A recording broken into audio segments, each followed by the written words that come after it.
Suami pingin berhubungan, tapi ditolak istri. Kamu pernah nggak ngalami hal kayak gini? Kalau kamu sering nolak suamimu saat dia ingin dekat, maka dengarkan dan catat ini baik-baik. Apa pula yang harus diingat itu, Bu? Coba jelasin, Bu.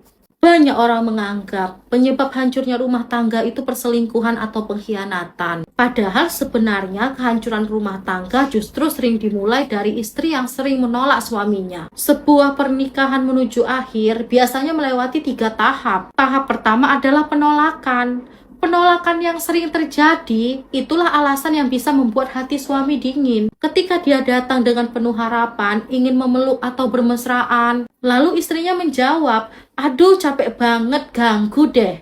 Itu memang terdengar sepele, tapi bagi suami itu rasanya seperti disiram air dingin. Dan ketika penolakan menjadi kebiasaan, akhirnya suami pun mundur karena merasa dingin dan tidak dibutuhkan. Setelah hati dingin, muncullah tahap kedua, jarak. Awalnya setelah ditolak, suami mungkin masih mau bercanda atau menggoda. Tapi setelah mendengar kalimat, "Kamu gak bisa mikir yang lain selain itu ya?" Dia akhirnya memilih diam. Sejak saat itu, dia lebih rela begadang, main game, atau keluar sampai larut malam daripada pulang menghadapi wajah dingin istrinya. Tahap ketiga adalah ketika rasa kecewa itu sudah terlalu banyak dan dia merasa sudah tidak ada harapan lagi.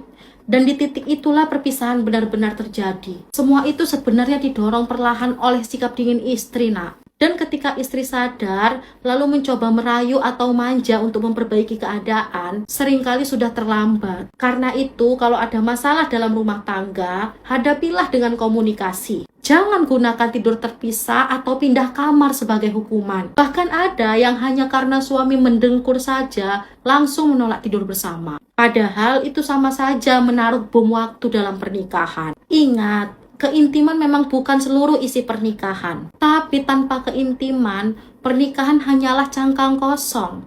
Jadi ingat baik-baik.